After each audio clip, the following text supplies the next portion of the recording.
Let's break this bitch down. Act 1. Let's set some stuff up. Our film begins on March 31st, 1945 in Okinawa, Japan, with a squadron of clip art-looking Japanese Zeros trying to make mincemeat out of the USS Indianapolis, or U.S.S. Alabama, or whatever.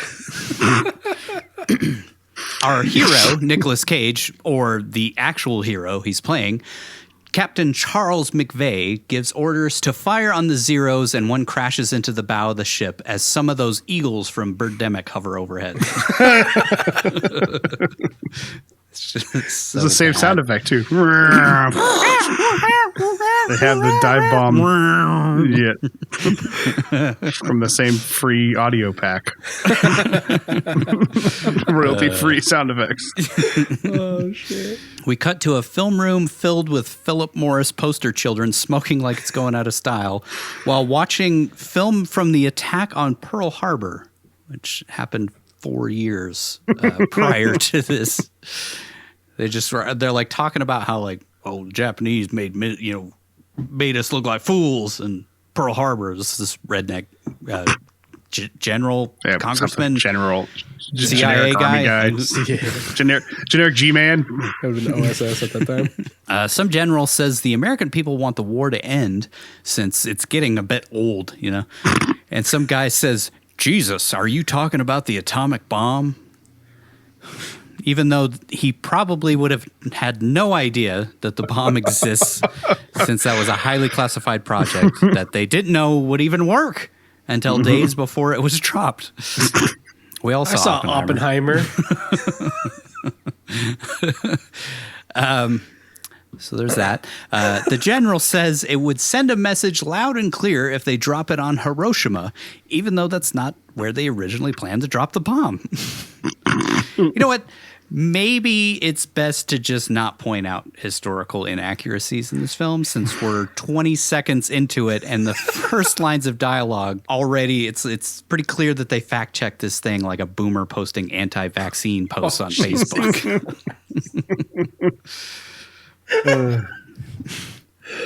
It was Hiroshima, Kokura, and Nagasaki were all bantied about as potential targets, but they didn't know. They didn't specifically choose Hiroshima immediately. They just kind of threw around a couple different names, all strategic military targets. Yeah, which they never bombed Tokyo because, I mean, that would have been like such a slap in the face to the whole world. I feel like this already was, but this was the warm-up fire. Like, yeah. These are the warning shots. You don't need to fire it directly at Tokyo when you could do this and then say, but we could drop it on Tokyo. We definitely could. They say they'd never be able to fly the bomb to Japan, so the general says, we'll motorboat the son bitch. I don't think you want to motorboat an atomic bomb. Using one unprotected ship delivering the bomb to the Philippines, and then they could fly it over from there. That 1 minute scene is good enough to kick off the greatest use of force in world history. So after some nondescript politician or something says, who do you have in mind? We cut to the greatest actor of his generation writing a letter to his wife while some sailor watches from the doorway for some reason. Yeah, that was super weird. It's one of my Coppola questions of like, why the fuck is this guy listening to him read aloud a letter he is writing? I thought he was dictating it, but no. He's like, hands him the letter afterwards, like, my dear Louise. Like, why are you reading it out loud? Captain, my captain, you're so romantic. I just like to listen to him talk. I mean, to be fair, if he was my captain, I'd be standing outside his door every night. Like Data in Star Trek. Fuck are you doing outside of my quarters again? You soulless freak. You soulless corpse monster. Walking corpse. Fucking walking corpse with that white skin of his. Into the camera, McVeigh says what separates the U.S. from the Japanese is that U.S. soldiers want to do their duty so they can go home, and the Japanese are being forced unwillingly to commit suicide, which isn't exactly true, but whatever. Then the scene jump cuts a few times before McVeigh campily says, In a few days, it's my birthday. My best gift would be just to see you again, my dear Louise. It's really fucking weird. Really fucking weird. Already, the movie is just like, what is going on? Mm-hmm. Like, I can see what they were trying to do. They were trying to create some sort of emotional connection with him, but it was really strange. Yeah. It's like that with any dramatic moment in the movie. Yes. Or basically any character. Just trying to create an emotional connection. Like, fucking robot wrote it. Yep. ChatGPT. They really had to try hard and spent 5 years to come up with a compelling human side of the biggest disaster in naval history, I guess. All the characters are kind of soulless. There's no real humanity to the characters, which I felt was so odd and disrespectful. Robert Shaw putting more humanity into a 5-minute monologue in a movie 30 years ago than this entire 2-hour film had. Yeah. We cut to Napa Valley in April of 1945, where a couple of seamen drive to a Louisiana plantation that obviously isn't in California, where they meet some rich guy with a southern accent. It's like I wondered about that. Forrest Do they have house. plantation houses in Napa Valley? No, they do not. They don't have fucking, what's that hanging moss weeping from willow or whatever? the weeping willow tree or hanging off the of live weeping oaks. moss, Yeah.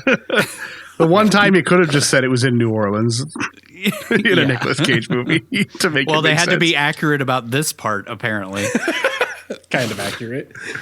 Fucking film it in Mississippi and call it California.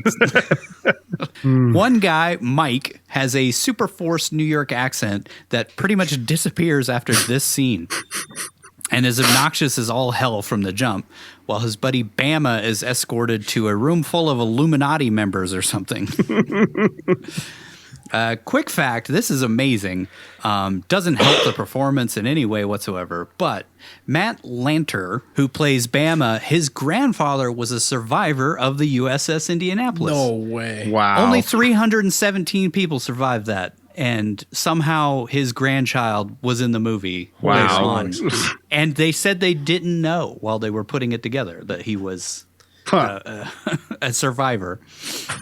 Wow. He actually wears his grandfather's dog tags throughout the entire movie. Wow. This is fucking crazy. Cool. Yeah, that's cool, but also sad because it's fucking movie. Yeah. His dad was like, it was crap. Do you think his 30% on Metacritic? It's fucking terrible. Grandpa's one of the 17 critics that reviewed it, 12 critics that reviewed it. I was there. This was shit. Garbage. Who the hell are half these people? My friends weren't good enough for the fucking story? That's my biggest thing about this whole movie is like the actual story wasn't interesting enough. Yeah. Like, what the fuck? Why did you have to add all these fake people into the movie? I know, yeah. I think we'll talk about right with the Band of Brothers style ending, but like Band of Brothers was all a bunch of actual people. So this was like they got like 4 guys that tell were their stories. Yeah. This was like they had 3 or 4 guys that were real characters and then a bunch of nobodies that they made up. Just a bunch of like stand-ins, I guess. Like they had to like combine a bunch of stories together or something. Which works sometimes, but not when you're telling a period piece that's supposed to be based on a true story. Like, right. the Illuminati members all tell them how much that they're making because of the war, which tells you everything you need to know about why we're always at war. And they asked this Navy private whether the war is about to end, since he'd have any fucking clue. They go, Don't they ask him about the bomb? Are they dropping the bomb? Yeah. Right. Fuck is he supposed to know? I don't know. He's got money and steel, that's why. Yeah. He's like, I just clean the shitters. I don't know what you think they tell me. It's like asking a associate at Walmart, like what the Black Friday deals are about to be. What are the Waltons going to do What's the next this quarter year? report's going to be like?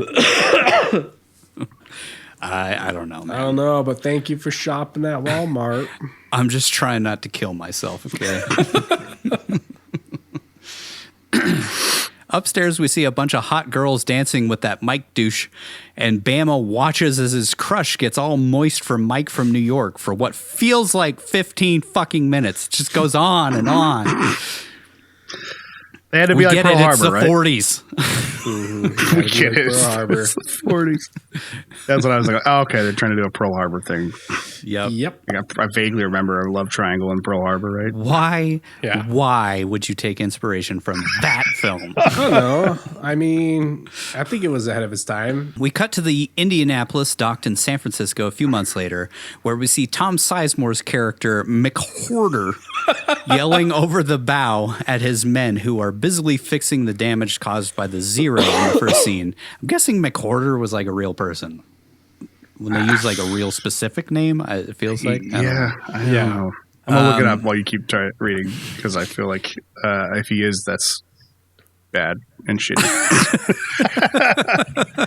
Captain McVeigh congratulates McHorder on having a baby boy, which is Sizemore was like 55 in this movie. Yeah. It can happen. Consent laws were pretty lax back in the 40s, so I guess it's accurate. God damn, bro. Then an instantly unlikable dickwad named Lieutenant Standish breaks up the fun by saying his father, Admiral something Standish, sends his regards. Like, we get it that this guy is supposed to be unlikable, but they really beat us over the head with his douchiness in ways we haven't seen since Stolen. It is really bad. It is. At least they didn't every fucking moment of his like portrayal. Yeah, he is just fucking unlikable as hell. Suddenly, we see a mysterious crate being lowered to the deck, and McVeigh is pulled into a meeting with a 2-star admiral. I don't know. He had 2 stars on his thing, and I don't think they do stars for admirals, but I don't know. I don't know for sure. Know. I'm guessing. I don't know. I can't remember if they do or don't. I'm hoping that they did more research on ranks than they did in Grand Isle. I doubt it.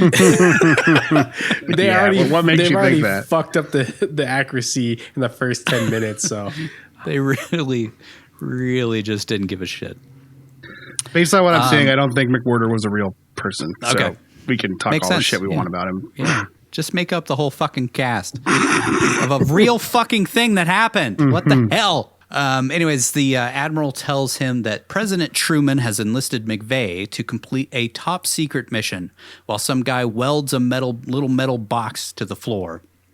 Which I'm guessing the crate is the bomb and the metal box is the plutonium, right? So it's like the 2 parts that go together. Metal box is the demon core. Just don't rock the ship too much. It's the Allspark. The fucking Allspark. They show that same shot of that fucking welded thing and the crate being lowered like 7 times. I know. I guess, it's supposed to be the plutonium, plutonium. I'm guessing they're welding it with like lead or something around it. Oh, that's healthy. Just breathe it in, boys. Well, who cares? They were probably eating asbestos. The mess hall. Yeah, the ship was made of asbestos. It floats the best. All their life jackets were all asbestos. It's fireproof. I mean, fuck, they probably were. It probably was. It probably was, yeah. If it was the Allspark, it would make the ship come alive. That would have been cool. Into a transformer. Turns into a big transformer. That would have been more respectful than what they made. Yeah, it would have actually. It takes down the Japanese sub. Yeah, it's like it cuts away from the like everybody dying in the ocean to show what really could have happened, and like goes back. As it's sinking, it like turns into a transformer and goes and destroys the sub. The general tells them they are to take 2 highly classified pieces of hardware to the island of Tinian without an escort at top speed, and that they're to leave the next day. This scene is like really weirdly shot with like the general looking directly into the camera, and like Cage is shot from like up above and to the side for some reason. The guy who filmed Reservoir Dogs and Pulp Fiction filmed this. Yeah, there were these weird angles to this shot. Very strange. There are a lot of weird angles to this entire fucking movie. Was it like just to make us uncomfortable? That's what I figured. You know, like they say with Dutch angles, is to disorient you, and that's like, why? You're just setting up the exposition of the plot. Yeah. I mean, I don't know. It is a major thing that happened. Like, yeah, I mean, maybe it's just to get his unease because, like, I'm giving, you know, he's been given this top secret mission with no escort, and he's basically just on his own, and he's in a ship that's designed to have destroyer escorts because it can't handle like single combat by itself. So I'm sure he's just like, what the fuck? Yards long. It doesn't turn on a dime. Right. It's basically a sitting duck for torpedoes and shit. Yeah. So. Yeah, I guess that it's just him being like, "What the hell?" Like, like he's responsible for 1,000 people, and they're basically just sending him out to die. Yeah. McVeigh asks if this has something to do with the Manhattan Project, and he's given a letter. Did everybody know about the Manhattan Project? It was a worst kept secret. Seriously, I don't know. Maybe I'm wrong, but I honestly thought that very, very few people knew about it. Everybody seems to know about it in this movie. Right? And they built in the middle of the desert, people so that nobody would know. Yeah, they were disappearing people that were threatening to talk about it. Yeah. Anyways, I feel like if he had said this is to do with the Manhattan Project, they'd be like, the what now? And you are relieved of your command, and you need to come with us right now. Yeah. Better write your will, by the way. Yeah, I don't know, because like he says at the end of the movie that he had a pretty good idea of what they were carrying to the Japanese sub commander, but like all of that shit was made up. So I don't know, if, like, right? He actually said those things. If he actually had an idea of what was happening. Anyways, so he asks if it's part of the Manhattan Project, and he's given a letter that he's not to read until the next day. He probably read it like the second they walked out, like in Weatherman, where it's like, BJ's lacked enthusiasm.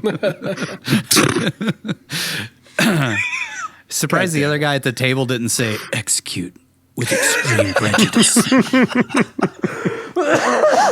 It's just so like he's just kind of a nondescript, like high up military guy. The other person in the room who doesn't speak really.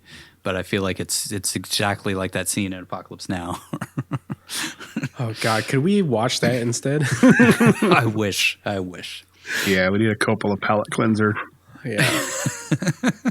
We should do an episode where it's just has nothing to do with anything. It's just us like getting back. Watching a good movie. Let's watch something good for a change. Fuck. So today, instead of watching a Cage movie, we want to cleanse our palate. We're going to watch The Fast and the Furious. That is not a palate cleanser. They wish McVeigh good luck, and we cut to a group of black sailors talking about some cracker that's been messing with one of them. It's cool. I can say cracker because, you know. Everyone else has to say cracker. I can't say cracker. Oh, Jesus. We always got to like shoehorn in some racial like message into these period pieces, which is like, it's important. Yeah. Sure. But this movie is about them delivering the atomic bomb and then getting eaten by sharks. Yeah. Do we need a love triangle, a racist parable, a guy, whatever McWhorter's doing with his foot? Yeah. All of these different stories, like it's mandatory. The fucking author guy who's like writing the shittiest book ever written. And everybody's like, oh, this is the best thing I've ever heard. And then she was like wearing, it was like fucking Dennis's love, you know, his like journal where he talks about all the women he's had sex with in Always Sunny. Or, I don't know. Oh God, that was like the dumbest storyline, and that's saying something for these extra characters that they threw in. I was like, surely this is the guy who wrote the book about this. No, he doesn't even fucking exist. Not like, even a real person. Not a real person. Literally changes midstream to just writing erotic fan fiction about the ship. And then they like fake kill him off screen. Yeah, I didn't even understand. Oh, yeah. Anyways, yeah, I was so confused about things like that in this. Yeah. Who's this character? Who was that? What happened? I feel like an old guy watching. Huh? Who's that? What's going on? Who's this character? We see the two random sailors we met earlier at the plantation home in California, where we find out the New York guy Mike is planning to propose to that girl that he met 3 months ago. And we're supposed to give a shit for fuck knows what's sake, like why we would care about these characters. Just get to the fucking story of the USS Indianapolis. Never mind. Anyways, Bama tries to talk him out of proposing, and Mike says, "You miss 100% of the shots you don't take," which is a Wayne Gretzky quote that he wouldn't say for 35 fucking years. God damn it, I hate this movie already. Maybe closer to like 50 years? I think so. When did Gretzky he must say have said it somewhere in the 80s or 90s, so 80s, so 40 years later. 40 years later, yeah. We cut to a dance hall / strip club / bar / poet's den or something where some guy... I don't think it's supposed to be the same place, but the way they edited it is it looks like it's like the basement of the country club that they were just in. Yeah. And they're doing a burlesque show. It's also like feels very New Orleans, but it's in the middle of San Francisco. Yes. Some like dude pukes, and then Mario Van Peebles' son. Wait, what? Yep. The author guy is Mario Van Peebles' son, whose name is Mandela, by the way. Well, I mean, we're doing a whole show about a Nepo baby, so. Anyways, he writes, quote, "How's a young fella gonna know how much he can drink unless he knows how much he can't?" With a smirk on his face, like he just said the most profound shit ever. Fuck you, dog. Is this movie over yet? Fucking shit, dude. 12 minutes into the film, we randomly cut to voiceover of that wordsmith telling us they're in San Francisco and the streets are alive with sailors. So not much has changed, really. San Francisco. Yeah, just different kinds of semen all over the streets in San Francisco. We see Mike upset walking away from a place called El Castro, being chased by the girl he tried to propose to, but her dad said no. Okay, maybe El Castro has changed. Just a little. I was going to say, isn't that the gay district in San Francisco? Yes. 100%, yes. Clara tells Mike her dad just wants her to know someone longer than like 3 months before he'll grant his blessing, but Mike thinks it's because he's poor. Guessing he'd also like his daughter to not marry a hothead dumb shit, but, you know, what do I know? You're going to marry that fucking moron? He can dance, Dada. He dances real good. I never had my pussy eaten before, and it was Jesus. Great.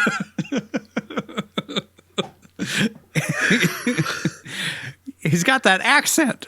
Makes his tongue do all sorts of crazy things. Sort of. I'm from a plantation. I'm from a plantation. Napa Valley plantation. Napa Valley plantation. That guy who was doing voiceover a second ago talks out loud as he writes what's going on in the fucking alleyway between Clara and Mike, and Bama's like standing nearby, like he's writing about a painting or something. It's just like now we're watching West Side Story. Then we cut to a race war in an alleyway nearby between that guy in the movie theater and some cornhusk-looking guy. Did we even talk about the movie theater yet? Yeah. Yeah, it's the cracker thing. Yeah. Oh, right. Mike and Bama decide they need to join in the fight for some reason, even though there seem to be more pressing things going on with him fucking getting engaged and whatever. But, you know, the black guy and the cracker fight for a minute or 8. Can't really tell since my eyes were already glazing over at this point. While some dude in glasses starts making bets on who will win. This guy being a gamble-holic seems to be vitally important to the story because we show him gambling at least 4 times. It's his character. That's all he does. That's all he does, yeah. I'm a surprised he wasn't like taking bets on who's going to eat by a shark next, you know. I should have. 50 on the colored guy over there.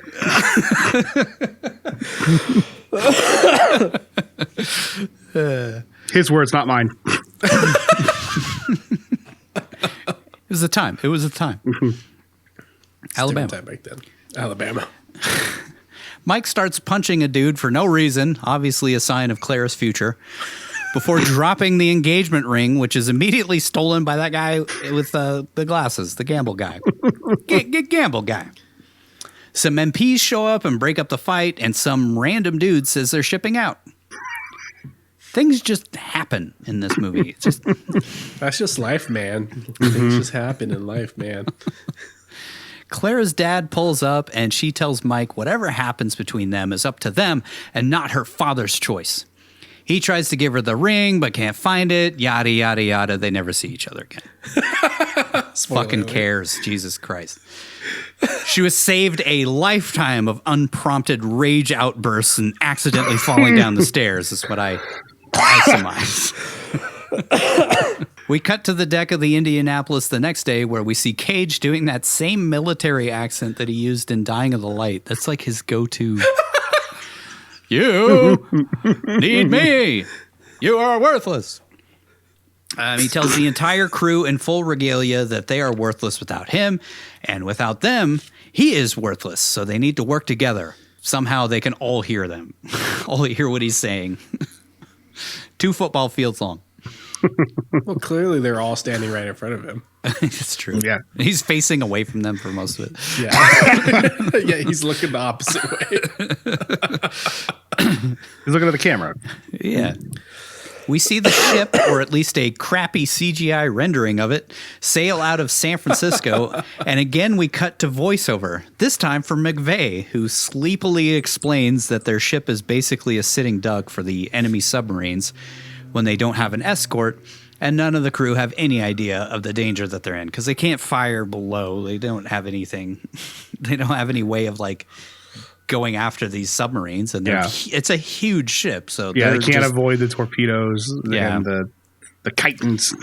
Even this is zigzagging thing, like there's no way. Like the sub could get so close, but they explain later that they didn't have sonar or anything like that. So yeah, so I guess they didn't even know it was there until it was too late. We cut to the 2 guys who were fighting in the last scene, who are now in the brig. For some reason, we're just following along these characters now, who just cannot seem to get along since they have nothing in common. And I bet there's no way they'll be best friends later in the film, like every fucking movie does this story. Like, it's just like I watched a movie, so I just put that into my movie. And I watched this other movie, and it had this story of this thing, so I just put that into my movie. We did Not it. every we single movie racism. needs so many parts to it. This movie is 130 minutes long. There's so much you could have cut out of this thing. Again, I remember that being something more interesting than what you came up with. It's like that was the problem with Pearl Harbor too. Remember, it was like, I think, it was a super long movie about a bunch of human drama nobody gives a shit about. Exactly. About the attack on Pearl Harbor. Tell the story of Pearl Harbor, for fuck's sakes. On deck, McVeigh is concerned about submarines, and that douche-ass clown with the Admiral Sugar Daddy or whatever says that they should be zigzagging. It's always good to tell the captain how to do his job. That's a whole nother thing of military, like, Nepo babies in that regard. Like, these totally unqualified people who get these super high up ranks just because their dad's an admiral or whatever, when they're not qualified in the slightest. I think that's what they were going for with this, but it's just like, it's so unnecessary. Why is this even here? Just tell the story of McVeigh getting out into the sea, delivering the bomb, and then coming back and getting sunk, and then him having to try and rally the troops. Like, you know why everybody likes Titanic? Because it's a human story about like 3 characters. It's not a dozen that are all trying to like weave their characters around some disaster. It's like we can. There's an emotional core to latch onto. Yeah, there is. There's 2 of them. I just felt like they were trying to ape Titanic and Pearl Harbor and all these other movies. You could see the films they were trying to copy or mimic, and they did a very poor job. Yeah, like you said, this worked in that movie. I'll just put it in this movie. Yeah, $38 million loss. 5 years. That's insane. 5 years working on the script. 5 years. I think you might have overthought it just a little, just a tad bit. Mm-hmm. Yeah. Just tell the goddamn story from the fucking book that came out. That would have been good enough. McVeigh explains that zigzagging isn't effective against kaijus and asks the kid if he's ever seen War of the Gargantuas. Wait, he says chitons, which is apparently a kamikaze torpedo that a person actually gets into and steers into the ship to blow it up. I couldn't imagine anything more terrifying. Japanese didn't fuck around, dude. No. Yeah. Wow. I didn't even know that was a thing until this movie. It's probably more terrifying to miss like that one guy does and then just go off and die in the ocean. Sputters out into the ocean. Yeah. Sink down and die. That's probably worse. Yep. I'm guessing he had some way of committing seppuku if he didn't. Probably, I don't know. Blow up. Next, we see a cutscene from an early 2000s Call of Duty game. Oh, wait. That is a Japanese submarine that we're supposed to believe is real and not a clip from a cartoon.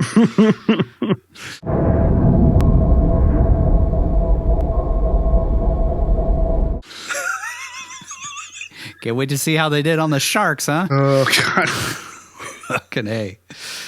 Inside the cartoon submarine, we see the captain bowing to a picture of the guy who trained the bride in Kill Bill, who suddenly appears behind him and sounds like he's talking to him through a bedroom fan or something the whole time. Without opening his mouth, the ghost or whatever says the sub is cursed, but the captain argues with the hallucination that he is the one who's cursed, since the sub has 0 confirmed kills in 4 years. Again, just unnecessary fluff. Outside the room, his men look at family photos. Why not? And then they make fun of the captain for talking to himself again. You think that steel would be reinforced just so you couldn't hear through it so easily? Mm-hmm. On the periscope, the captain spots a ship on the horizon and orders his men to prep a chiton. 2 guys pop up for the honor, and the captain thanks one of them for their sacrifice. While this is going on, we get a nice little fake out of the Indianapolis prepping their guns and preparing for battle. The sub fires the chiton, and the pilot honorably steers the fakest looking torpedo you can imagine off of a Milton Bradley looking cartoon submarine.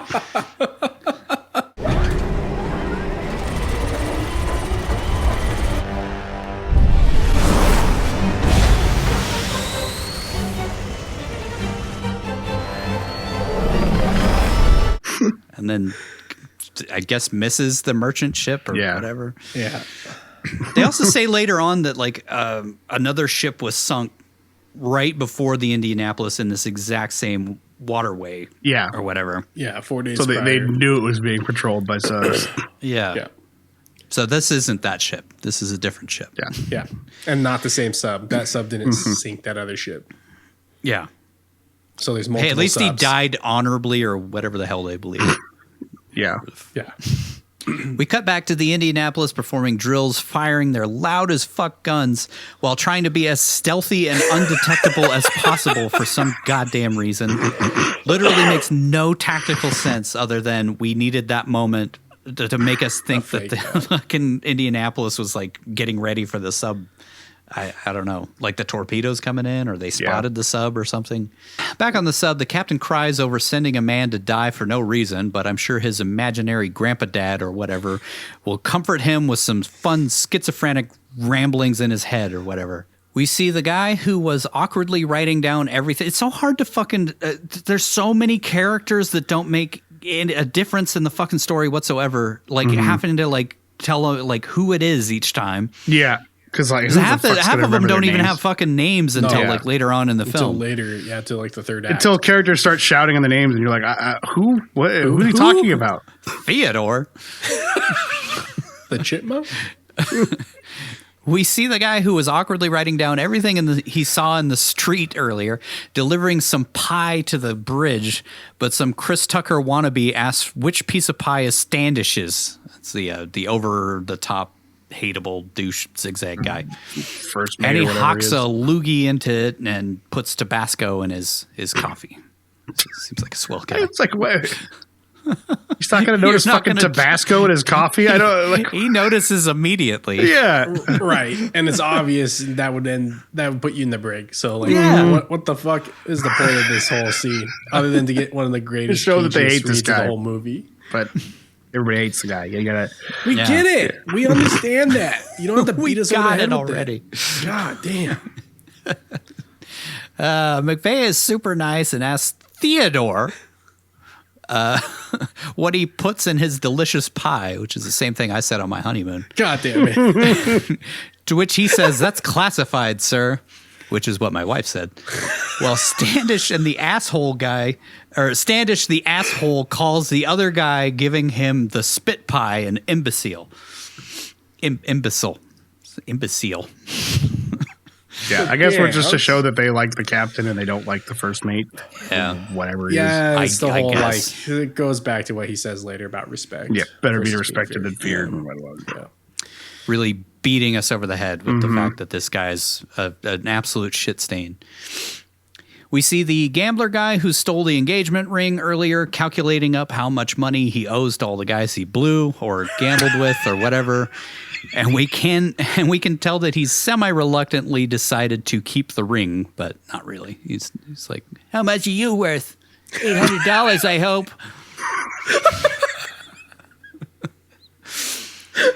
Honestly, I cannot wait for these guys to get eaten by sharks already. Fucking radar wannabe from MASH. I saw a radar in a movie, the TV show, The MASH. That's where this guy gets enlisted or deployed next. He gets deployed to Korea. That'd be awesome. It's a prequel.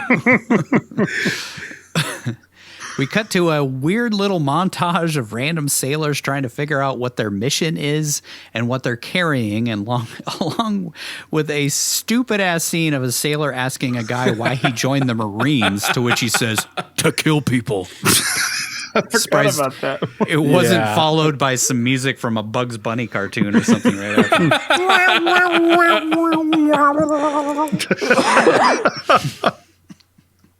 Fucking stupid, dude. We cut to Tom Sizemore sweating since he's coked out of his mind, or maybe that's just his character, explaining that if the ship ever sinks, either the Japanese will get you or the sharks will. Then he spends the next 5 fucking minutes explaining what a shark is in case you're under the age of 5, complete with a jump scare and Tom punching a guy in the stomach for some reason, which I'm guessing wasn't in the script. That's just Tom. Tom being Tom. 100% unscripted. Makes no sense. Has nothing to do with anything. He just punches a guy in the stomach for no fucking reason. The guy messed up his blocking or something. Went off. No, he was just like Patrick said, he's just coked out of his brain, and so he's like, I'm just gonna punch this guy. Also, they carry around a white dove in a cage, which some guy says is actually a pigeon, and that the ship is 13 years old, and they cross paths with a black cat walking across the ocean, etc., etc. Some pretty fucking heavy-handed foreshadowing, don't you think? We hear McVeigh in voiceover again say they accomplished their mission in record time with 0 casualties, while we watch a toy boat in a bathtub or something sail into the Philippines. Really, I feel like the cinematography is okay. It's the CGI that really does it. Yeah, that's what I was saying. It's like it was shot. I mean, you could tell it was shot. Excuse me. You could tell it was shot well, but it's just like the cutting, just the fucking constant cutting. It doesn't allow you to appreciate the way that it was actually shot, because boom, boom, boom, boom, boom, and then the shitty CGI makes it even worse. And then sometimes the lighting's not the greatest, or it's confusing. Yeah, like, I'm guessing there's so much light at night. They ran out of money to do the CGI, and we're like, you're not getting any more. So find the cheapest CGI studio you can in Malaysia and give us something. Yeah. And the Philippines, they were already there. They were just like, "Can you do this? We have $12. Will you do it for $12?" They should have just used real sharks. He says they were ordered to return to combat, but were still being denied their escort since the mission they were on was top secret. Also, we watched the bomb being delivered to the Enola Gay, which wasn't actually named until the day before the bomb was dropped 10 days later. and was probably on a completely different fucking island, but I guess, who gives a shit about facts or whatever. Yeah. Actually, we watched it get delivered to the PS1 version of the Enola Gay. Yeah. The CGI tarmac. We see the bomb being loaded on a plane or truck or who gives a shit, while McVeigh begs an admiral for an escort since he's been away at sea for way too long. Wait, no, he meant escorted destroyers. He meant both. But the admiral says, "How can you have an escort since you were never here?" While we see, I shit you not, a fucking jaw from a shark framing the entire scene.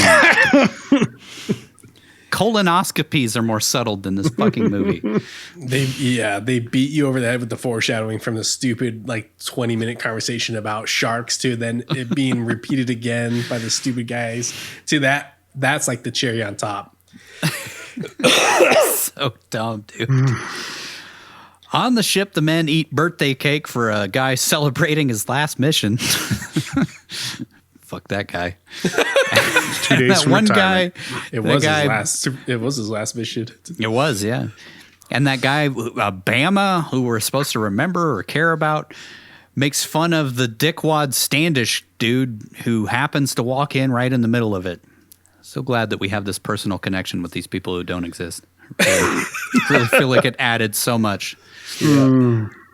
This is a scene that is completely out of character for Bam too. Bama, yeah. Bam.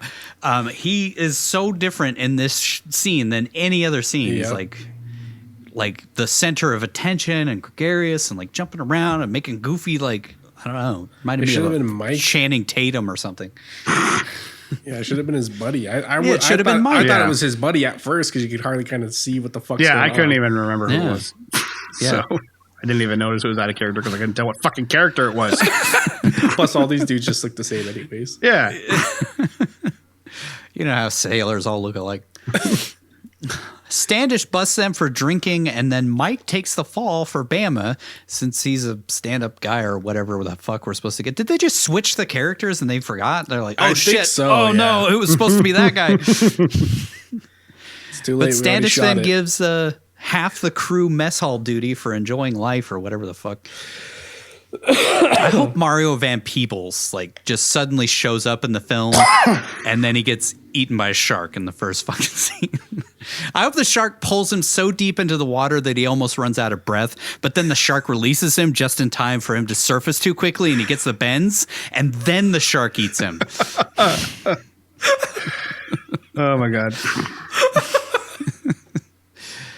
The sailors all happily leave the Philippines on their fake boat, having delivered nuclear annihilation to Japan, and we see Mike searching through some guy's shaving kit looking for the engagement ring he lost. Mike and Bama have a fun homoerotically charged argument while wearing only towels about how maybe it's for the best that Mike wasn't able to propose to Clara since now Bama can have him all to himself or her or whatever. I don't know. This movie was definitely very homoerotic, which was weird. In the Navy. That's just what men do when they're on a ship together. They bathe together and they just have really long, complex arguments. It's the writer. That's the guy who wrote it. We got you. Then some doofuses come in and ask Bama, because he's a diver all of a sudden for some reason, about sharks, complete with a picture of a great white shark in a magazine in case you don't know what a fucking shark looks like. And Bama says you only have to worry about them if you're bleeding, which is also not true. What this? What do this? Bama, what do this shark? Tell me shark story. Well, they're just getting a second opinion because their first instruction came from Tom Sizemore, and that's an true. unreliable narrator. Right. That guy's done more heroin than fucking Keith Richards. Literally, I'm pretty sure. McVeigh and the bridge crew make a plan to get through some bad weather as quickly as possible in the dark, and McVeigh scolds Standish for being an asshole to the men. The douche does some douchey shit, and McVeigh tells him it's better to be respected than feared. Suddenly, we hear a loud music sting and cut to a ridiculously fake-looking submarine. But thankfully, I think it's safe to say they're going to finally put an end to all this unnecessary exposition and make with the sharks, the real heroes of the movie. Should have called it U.S.S. Indianapolis, Mackerels of Honor. God damn it. I know that's disrespectful to the men in the U.S.S. Indianapolis. Again, I am in no way talking about those goddamn legends who died. I'm only talking about the shitty actors on this shitty-looking CGI boat reading this shitty script. We cover all our bases. Anyways, the toy submarine surfaces like a turd in a bathtub and spots the Indianapolis, who is not zigzagging since they're powering through bad weather and chitons, all that shit that we already fucking talked about. Don't worry, it'll be explained again in excruciating detail during the fun courtroom drama part of this dumpster fire later on. Rather than stealthily return home with no escort, the men decide to blast some music through the intercom so the whole Japanese fleet can find them like a bunch of absolute dumb shits. Quick fact, when the ship is returning to Hawaii, music is played through the loudspeakers, including those on deck. As the ship did not have an escort and was trying to be stealthy as possible, this never would have been allowed. Yeah. Not sure we even needed that quick fact, because why the fuck would they be playing music while they're trying to go through? Yeah. Damn it. Every little detail about this movie. It's almost like if you explain it to somebody, you're kind of like, oh, maybe I'm being too critical. But then as you go through it, you're like, holy shit, this thing sucks. Mm-hmm. Before the sub can mercifully end all our suffering, we get another scene of that black prisoner and white prisoner reminding us racism existed in World War II, in case you forgot. And that guy who spit in Standish's pie deep throats a chicken bone.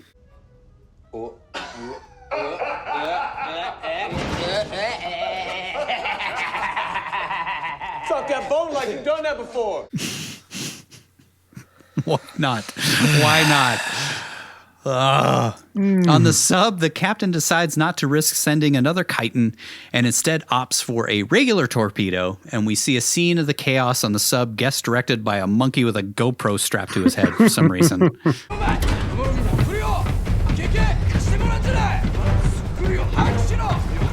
Man, I hated this period of like when GoPros suddenly became a thing, and they were like, we can use this for filmmaking. Mm-hmm. No, weirdly enough, I kind of felt like this movie needed more shaky cam. Like, yeah, it did. Actually, everything was a steady shot, even in like the action scenes, stuff. It just felt so clinical and fake because it was like, you know, like a cable documentary or something. The way they filmed it, didn't especially feel during authentic. the sinking, it was like we needed some action, some drama to it. Like there's that scene where the ship is like tipped, Titanicing. And they're like standing on it. That was an actual set that they actually built that was actually sideways so that they could feel like they were falling or whatever. But then it's all shot like perfectly straight on. Yeah. Like one shot, no shaky cam whatsoever. I'm not always a fan of shaky cam, but sometimes it needs it for certain. That's how I felt too. Like I felt like this movie actually needed it and didn't have it. And it was the first time I felt that way watching a film. I couldn't, for the longest time, I couldn't figure out like what felt off, and that's what it was. It was like even during the action stuff, it was like just stable, static shots of stuff happening. Yeah. But then when you're flying through a submarine, it's all shaky, which doesn't make any sense. Mm-hmm. They should have hired that guy from Arsenal to shoot it. Oh, Jesus. Then it would have been all yellow and sepia tone. Stick a GoPro on an alligator. Just stick it on the shark, you know, shaky shark head. That's what Werner Herzog would have done. Damn it! Yeah, I can't be a filmmaker if you don't let me stick a GoPro on a shark. I cannot lose my sharks. I don't think I can be a filmmaker anymore. 2 torpedoes slam into the bow of the boat in direct hits that no one on the ship saw coming, right as that guy who stole what's-his-face's rings gets snake eyes and gambling. Stay tuned for our episode of Snake Eyes. Vitally important. It's bad Finally, luck. 40 minutes into this garbage. the actual story can begin. But don't worry, they'll somehow manage to make it just as boring and humdrum as the first act. Act 2. Let's get some motivation up in this thing. I just noticed it reading this. I watched some stuff on the actual footage of it. And the sub only got hit. The sub only hit the ship twice. But in the movie, it hits it, 4 times or whatever? 6. I think he said he fired 6 torpedoes. Yeah. It was like it hit the starboard side with two torpedoes, and it sank in 12 minutes. And that was it. It rolled onto its side and went down. It didn't split in half and do Titanic bullshit. Yep. I think I put it in Titanic, one of the quick facts of that they made it sink exactly like the fucking Titanic, not the way it actually sank.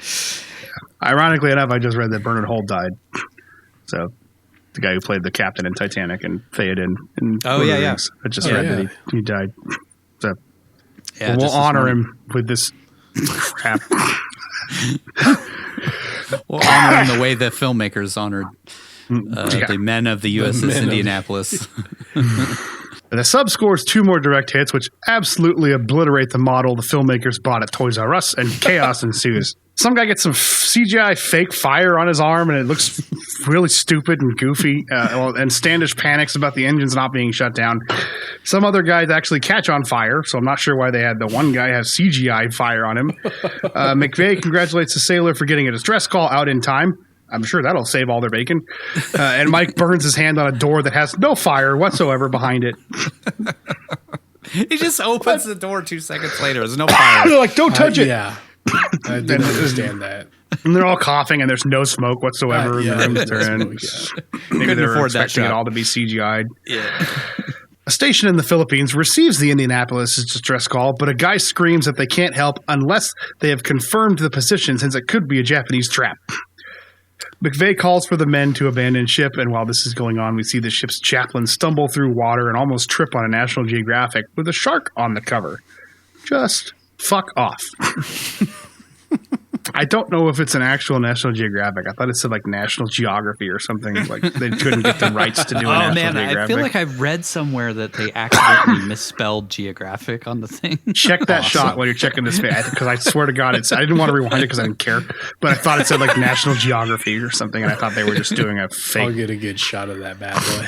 Maybe they couldn't show National Geographic without paying them or something, but. Yeah. I swear it's just spelled wrong. The Chris Tucker wannabe unlocks his friend's cell door since I guess he had the keys the whole time. So does he work in the brig? Is he stationed? I thought he was a kitchen guy.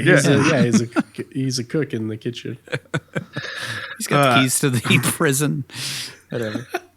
They run for it after dropping the keys in the water, but the black guy, Garrison, goes back to save the white prisoner, but they somehow lock themselves back in the cell together for reasons. Yeah, I don't get that. How did that happen? I literally blinked, and then the next thing I know, they were in the cell together. So he unlocked it, they open it, and then an explosion rocks the ship, and he falls into it, and then it closes the door, and the door just automatically locks again. Not sure if that's how those locks work, but that's what happened. Because I would have figured it was one of those actual catches with an actual lock on it, but whatever.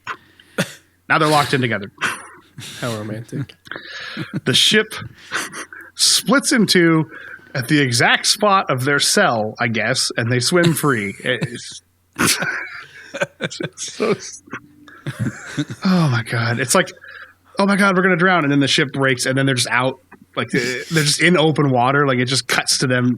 You don't see them getting out of the tear in the wall or whatever you'd expect would have happened. And they don't get sucked down with the wreckage, which is also would have happened. They're in the submerged section of the ship. It would have just pulled them down. I guess they were saved because by God, since they were praying, and he wanted the world to see that black men and white men can live in harmony if they work together. Ebony and ivory and all that, whatever. He turned a blind eye to 400 years of slavery, but who's counting? Jesus.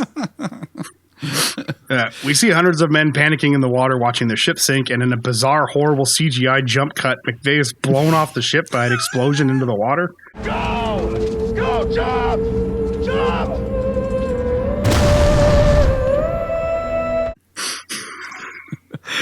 Oh, yeah, that's great. Oh, my God. He's there, the explosion, and then he's flying. It's just Just like a G.I. Joe was blown off by like a firecracker into the water. Yeah. That's just these cuts don't have any sense of occurring in the same scene or in the same moment. They're just random shots of things happening. Well, I love how explosions in movies don't cause catastrophic damage to people. They just kind of push them around like a stiff breeze. Or blow your leg off, I guess, if you're McWhorter. So many questions about how his leg got blown off. Yeah. 2 seconds after falling into the water, a great white shark passes right behind McVeigh in a really well-lit scene for being in the middle of the night. Just like they're in a swimming pool. Yeah. But I guess in the commotion, it decided to wait on eating him. It was probably just like, what the fuck is going on? Which is true. Sharks do that, though. They're curious. That's true. Also, it knows better than to eat the legend. The ship finally sinks after we watch sailors slide around on the deck, and it sinks just like the Titanic for a good 10 minutes, complete with more horribly executed CGI of them falling into the guns and such. And I'm pretty sure they copied the exact shot of propeller guy falling down. Yeah, dude, it's the same fucking shot. It's the same shot. Which, by the way, it's not at all how the ship actually sank, according to eyewitnesses. But who cares? Certainly not the people who wrote the movie. Quick fact, in the movie, the Indianapolis splits in half while it sinks, Titanic style. But according to Captain McVeigh's after-action report, the ship sank by the head, then developed a 30-degree list to starboard, which is where the torpedoes actually hit it, which rapidly increased to 90 degrees before it finally capsized and sank out of sight. So it just sort of rolled onto its side and went down. Mm-hmm. But that's not cinematic enough, I guess. You got to fucking copy James Cameron. Yep. Though James Cameron actually did his research. That is how the Titanic sank. Yes. And I think James Cameron actually timed it so that the actual sinking of the Titanic takes place in real time of what the actual sinking happened. Yeah. It's funny as like, what's his face? The astronomer who was always on Twitter talking shit. Neil deGrasse Tyson. Yeah. Neil deGrasse Tyson. He actually called out Cameron for having the wrong star charts. Yeah. And then Cameron fixed it. Cameron went back and changed it. He fixed it in the re-release. What the fuck, dude?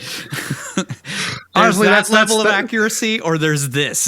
That's honestly how I'd react to that. Guy being a douche, be like, the stars weren't aligned properly.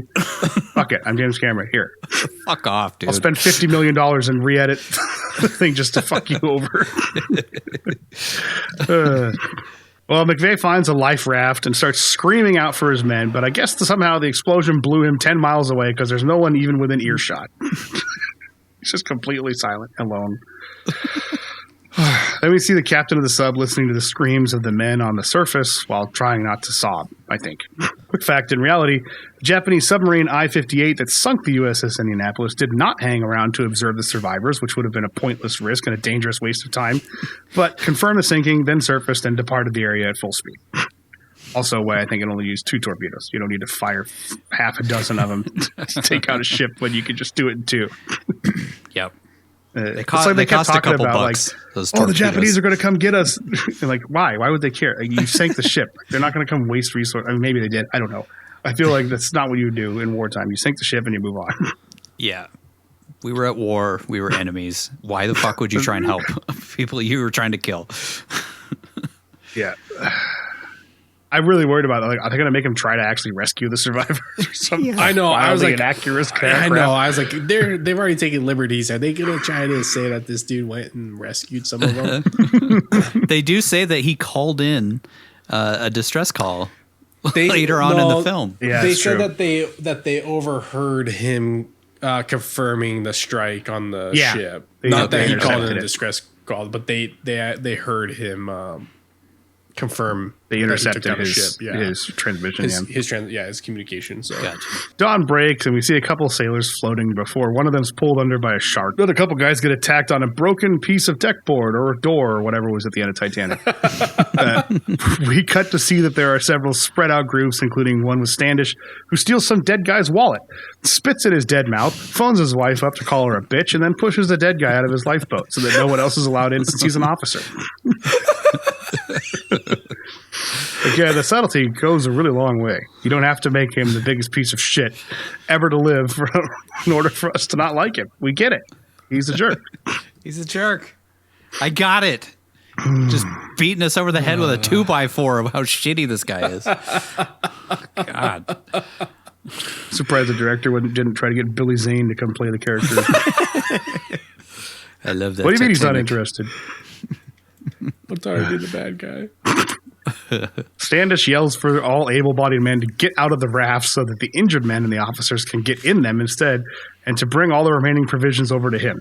When they don't comply, he takes out his gun and fires it into the air. Surprised he didn't just start shooting people. The way that they make this guy so over the top. Yeah. We cut to McVeigh, who stumbles upon McWhirter, Tom Sizemore, if you're keeping track, in a raft with a dead guy. Tom Sizemore begs for some morphine, or maybe that was supposed to be his character, which the captain then gives it to him. And we see that McWhirter's leg was blown off, which he clutches like a teddy bear as he drifts off into morphine heaven. It's reliving the Saving Private Ryan glory days, I guess. Yeah. Or Black Hawk Down. I used to be a real actor. Now I'm clutching a fucking fake foot. Now I'm being directed by Mario Van Peebles.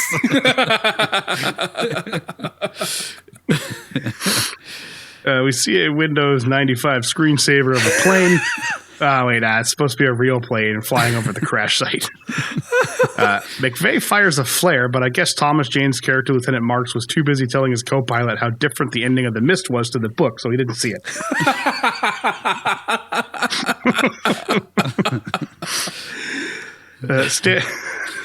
Standish tells all the men around him to save their energy instead of trying to signal a plane that could save their lives, then contemplates shooting them again since they challenged his authority. I'm sure this guy's family was stoked at the premiere to see how they honored his memory. He's not a real person, by the way, just to be clear. Just his stand-in for military brats and officers out of their element. Yeah. Basically, what I'm saying is that his entire character could have been cut out of this movie and saved us this annoying-ass performance. Yeah. Completely unnecessary. To the tragedy of the natural tragedy of this story. Didn't need a character like this. Like I said, like there's so much of this of like this. The original story wasn't interesting. You couldn't find the crux of the story from the real story. You had to make up half the fucking cast. Like I'm telling you, I guarantee you, a lot of this was drawn from the success of Pearl Harbor. They like, well, we have to kind of embellish and trying to make relatable characters or sympathetic characters. It's like you feel sympathetic for dudes being eaten by sharks after their ship just got sank. Like that's a sympathy. They got shanked by the Japanese. The Japanese shanked us. Like that's where the sympathy comes from. Is the real? There's already a human story in this. You don't need to try drama. to shoehorn in these forgettable characters and their backstory. I just think of like the faces of the guys, the actual survivors watching this at the premiere. Like, what the fuck is this, man? Who is that guy? Who is this dude? None of them watch this movie. I'm sure at least those guys that were interviewed at the end, I guarantee you they were probably brought to the premiere. In the Maybe. I would assume they don't want to relive it. I don't want to go to the Philippines. We cut back to the plane where we find out they're looking for a downed aircraft and have no idea that the Indianapolis was sunk. Maybe that's why they did the premiere in the Philippines, so that the actual survivors wouldn't go to it. Maybe. Oh, man, we can't show this to them. Mm-hmm. This movie's ass. Wait till it comes out. Then they can watch it. Whatever. Watch it on the History Channel. They're in their Lazy Boys. Or TLC. Yeah. I'm just going to restart this one since that was a non-callback to whatever we were trying. We cut back to the plane where we find out they are looking for a downed aircraft and have no idea the Indianapolis was sunk. To me, it seems like it would be way easier for them to spot the wreckage of an exploded warship and 900 men floating in the water, but I guess since they're only looking for a single downed plane, they just kind of turn a blind eye to all that or something. Tunnel vision, you know? Yeah. They head back to base, and we cut to a guy playing harmonica, and that writer dude somehow writing into a soaking wet notebook. Again, I was like, oh, maybe this is the guy who wrote the book that this is based on, and it's supposed to be his insert character. Nope. How the fuck did this guy get a harmonica in the ocean? Or I mean, why is the guy still being able to write? I don't understand. It's like, where'd he get a pencil? Where'd he get the fucking book? And like, how is he writing into the pages? They're soaking wet. I'm guessing. I mean, I don't know if they had these back in the 40s. This is my ignorance, but they do have. They have like dive pencils. Notebooks. That are well, real, I guess. Well, yeah. Well, at that point, it'd be like They do, but why would this a guy grease have one of pen. those? Yeah. Why would a random dude on a ship have a grease pen and Yeah, he's just like we said. He's book? just like regular sailors. Bama would have it because he's a diver. He uses that for He his knows diver, all about his sharks. diver activities. just added in there, just like in fucking National Treasure, where we just had to add that in just so that you can explain like one piece of the story. Oh fuck! The gambler guy again with the glasses that somehow survived. Sadly. Still has his glasses somehow. Swims up and tells all the black guys that they're going to die for a country that doesn't give a shit about them. And we have a nice round table of black guys and Southerners talking about how the streets are bad for everyone, no matter what color they are, which just feels so forced and out of place.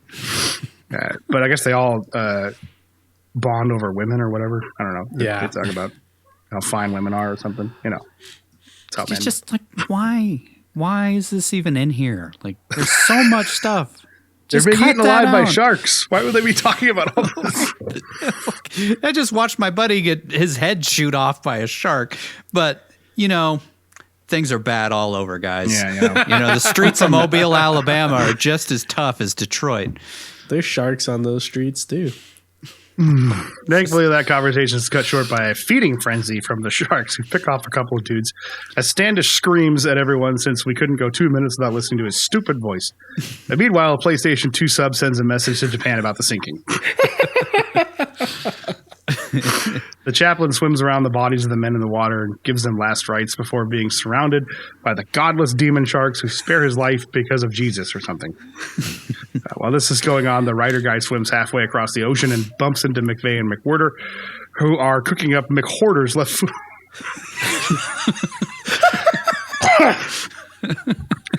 While this is going on, the guy swims halfway across the ocean and bumps into McVeigh and McWhirter, who are cooking up McWhirter's left foot for lunch.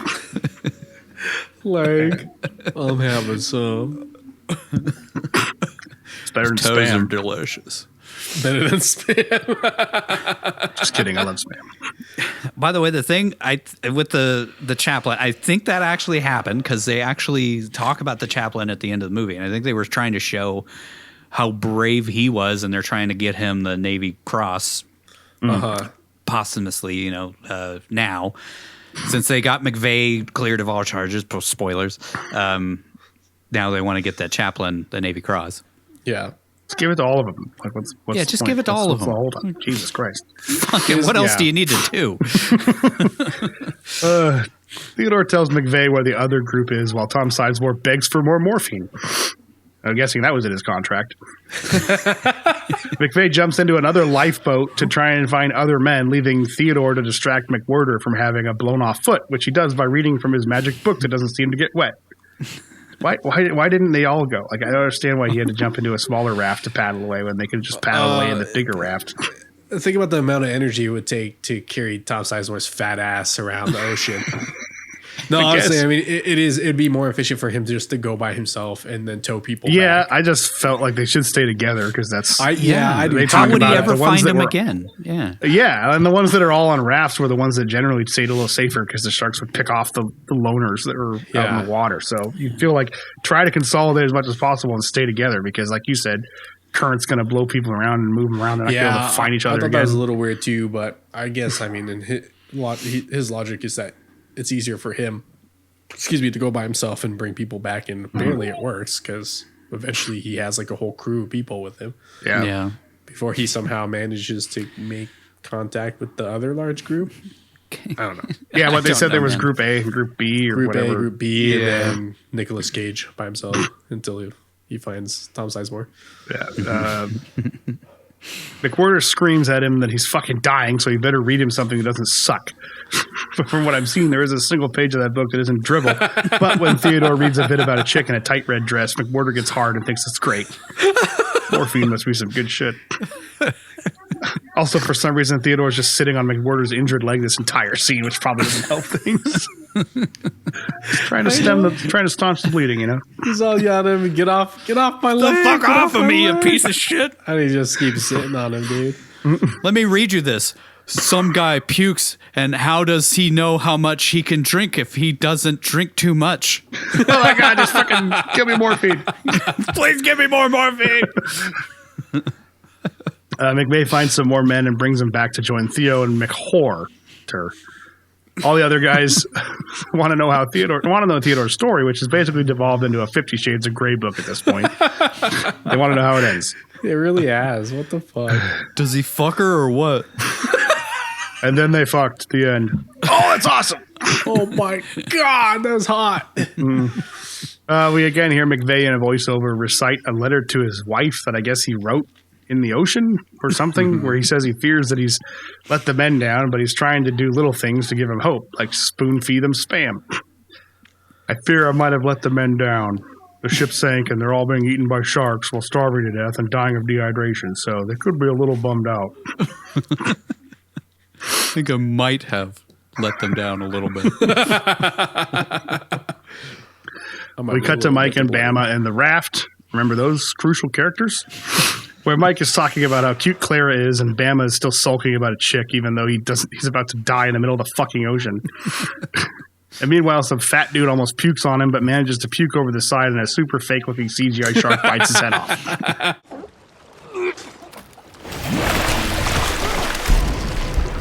That was awesome. He's just chumming the water, you know? Yeah. Mike slaps the water to scare off the shark, but Bama says, "You ain't scaring him off, you rang the dinner bell." Which is stupid, but I guess it wasn't true since we immediately cut to nighttime. I know, I was like, oh yeah, there's going to be more sharks. Here it comes. Nope, I just cut to a new scene. Here comes all the CGI they had to cut. Theodore and McVeigh have a heart-to-heart about how it's fine for McVeigh to use his wedding ring as a fishing lure since his wife would understand and she likes to fish. But not his Annapolis graduation ring. That's sacred. Which they don't ever show, by the way. They don't show him fishing with this ring, so I don't know. No, they don't. And I feel like fishing in the middle of a shark infestation is probably a bad idea. I don't know. I'm sure they did it or tried it. How are you going to cook it? You just eat it raw? Like you're starving. Like sushi? Gross. Yeah. Sashimi, anybody? I'm having some.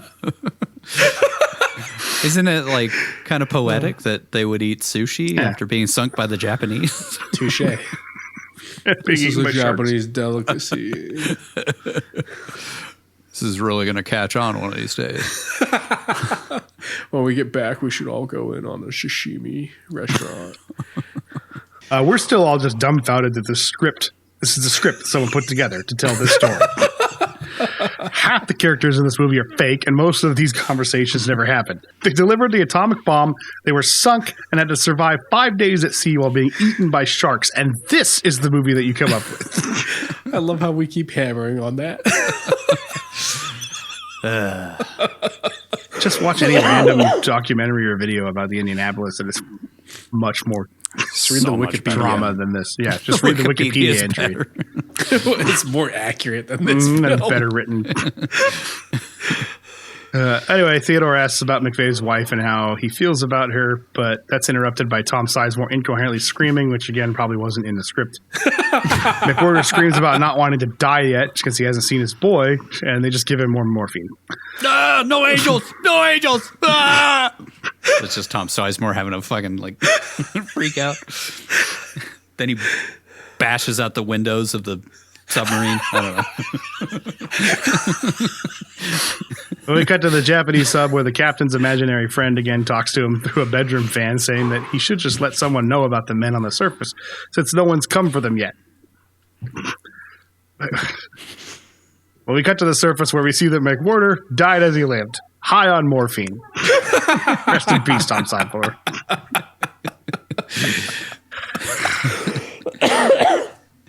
I guess.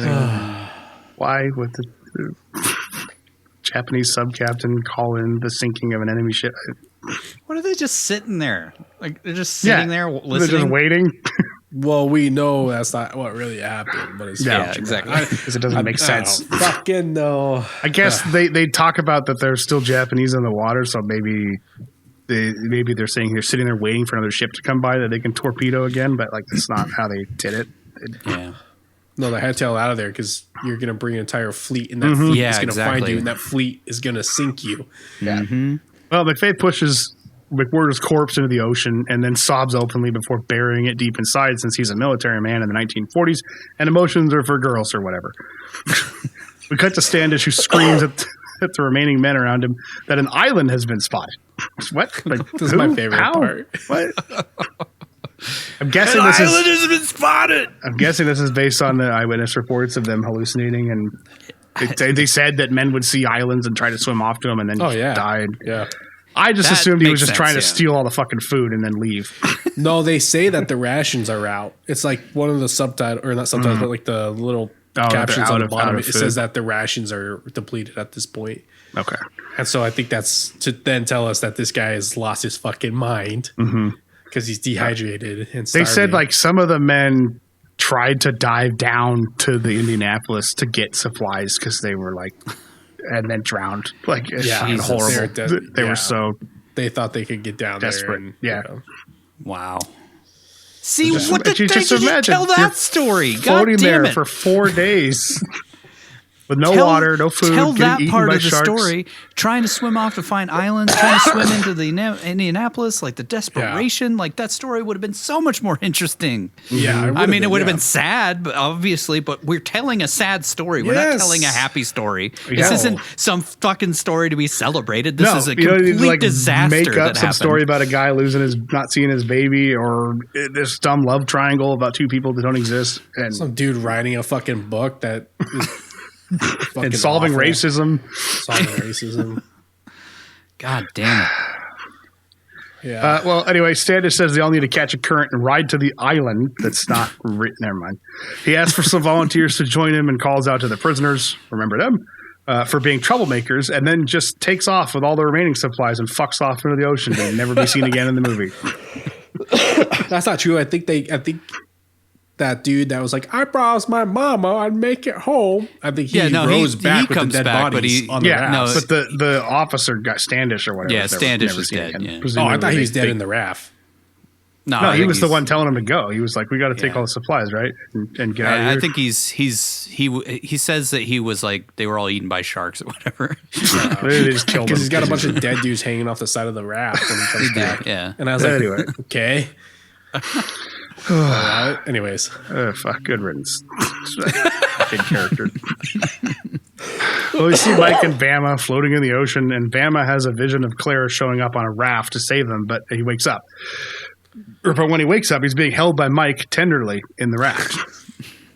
Bama then admits finally that he loves Clara. Mike doesn't seem stoked that his best friend's in love with the girl he plans to marry, but before he can think much about it, a shark bumps into them on the raft, and Mike gets his leg bitten off. Or bitten, I guess. He gets chewed bitten, on. He's chewed on a just little gnaws bit. on it. We cut to the two guys who were in the brig and see that they're just boating across the open ocean looking for spare supplies. They find a headless body holding Theodore's book and have a heart-to-heart about religion, race, women, and how black guy's girlfriend is a Michigan State arm wrestling champion. So, did they just kill Mario Van Peebles' son off camera after we spent all this time developing his character? Like, why? All right. All right. The next morning, Bama and Mike talk about Clara, and we see that someone has smeared ketchup all over Mike's leg. It's like I guess the worst effect of this movie. He was just saying something. It's just like red paint on his leg. Yeah. It's so bad. They don't even make any attempt to make it look like a wound. They just like smeared some red paint on his leg. Yeah. And all they're good. They're like, his leg looks totally fine minus the blood. Blood. Yeah. It's that grape jelly from Arsenal. Mike tells Bama to take care of Clara and then just kind of dies. Fuck Mike. Seriously. I'm glad he's dead. Also, fuck Bama. Like, Fuck them all, dude. I love this Seriously. woman who I never showed any interest in, and you are in love with and going to marry, and I never made a move on her. Oh, what was me? I was gonna make something of myself first. Wait till she's 30 and then marry her. I love her, even though she doesn't love me, and she loves you, and it's all right. We'll save it for the happy ending for some reason. Bamba loses it, screams and cries over his friend, and we can clearly see Mike's legs moving. He's like, "You're crushing me! You're crushing me!" Hey, man. It's like that scene in Tropic Thunder when he's crying over him. Like, hey, stop him, man. We cut back to the group Standish abandoned, where we see the survivors of Standish's little island adventure crew come back. Most of them having died from the sharks, including Standish, so I guess there are some bright spots in this second act. Sorry, there was no island. We all just got eaten. Can we come back to you guys? Can we hang out? Are we still cool? I know we just left y'all to fucking die and took all the supplies, but can we hang out again? I got a can of Spam left. Is that good enough? Suddenly, a shark comes along and knocks them all out of the raft, and the Marine who said he joined the military just to kill people earlier gets eaten. Remember that guy? Yeah. Also, like, he was on a raft still, and then he jumps off and starts swimming to another raft. Why? Why is he in this scene? Wasn't he like part of the detail that was holding the atomic bomb? That's another thing I didn't understand is wouldn't he have continued to escort the bomb or at least stayed back at the station? Because he's not part of the ship's crew. Mm-hmm. So why the fuck did he stay with the ship? It doesn't make sense. I don't know. Jesus Christ, this movie's a fucking mess. We only had to pay certain actors. He already talked. I think I bet you that's probably it, because they needed to keep faces that had lines. Yeah. Well, my favorite part of this whole section is that anyone missing a limb is obviously just an amputee with fake blood rubbed on their stump. And like, and it's like perfectly like amputated. Yeah. Yep. And then we're just supposed to ignore that. Just put some red on there. Yeah, I mean, it's pretty cool that they brought in actors with amputations, but like you couldn't have, maybe tried to make it look like it had just been. Which I guess they copied from Saving Private Ryan, because that happened a lot in Saving Private Ryan. They used actors with amputees to play the characters with limbs blown off. Fucking man. But they actually tried on that one. Then you put some effects on it to make it look like it's. That's what happens when you have talented people at the helm of that. Yeah. Just rub some blood on his stump. That's good enough. Again, we said it before, but based on the accounts from survivors, experts believe most of the sharks that attacked the men in the water were oceanic white tips. But despite this, there isn't a single shot of an oceanic white tip anywhere in the movie. No. It's just great whites and Great animatronics. whites. Only great whites because Jaws. That's it. Yeah. I don't even know if great whites are in that part of the world or not. I don't know. I mean, that's pretty deep sea. I feel like they tend to nest close to shorelines. They do, because they eat seals and stuff, and seals don't hang out in the middle of the fucking ocean. So. Yeah. So maybe randomly you might once in a while encounter them as they're they migrate and they go places. Yeah, as they're migrating to a different location. But I don't really feel like they would have encountered great white sharks in that situation. No. In a voiceover, McVeigh says it's been 4 days and most of the men have given up or are already dead. While this is going on, we see a guy carve keys to a piano into the foam on the side of his life raft, which he just pretends to play before being eaten by a shark. Oh, no, wait, I was just fantasizing about the last part. The camera hands up to the sky, and that's how we end hour 20 of the second act. Act 3. Time to resolve some shit. We see a plane flying overhead, flown by a guy named Chuck, who really likes to have a fun time. The ebony and ivory prisoners spot the plane, and Garrison, the black guy, suddenly goes blind for the rest of the film, like Dewey Cox goes smell blind, just for absolutely no reason at all. Yeah, I don't know what was up with that. I don't know, man. He saw it in Black Hawk Down. Except that guy goes I deaf. thought it was like, is he supposed to be blind from the sun glinting, or is it like shell shock, that happens to some people with extreme trauma sometimes? I figure, he probably went blind from being out there for 4 or 5 days. Just protection. Eye protection. But then he's still blind in the courtroom scene later on. Yeah, like it's permanent. I think it's permanent. Yeah, I think it's permanent. But like not nobody else seemed to go blind, and they were all in the same conditions. So racism. Just wanted to have a Ray Charles character in the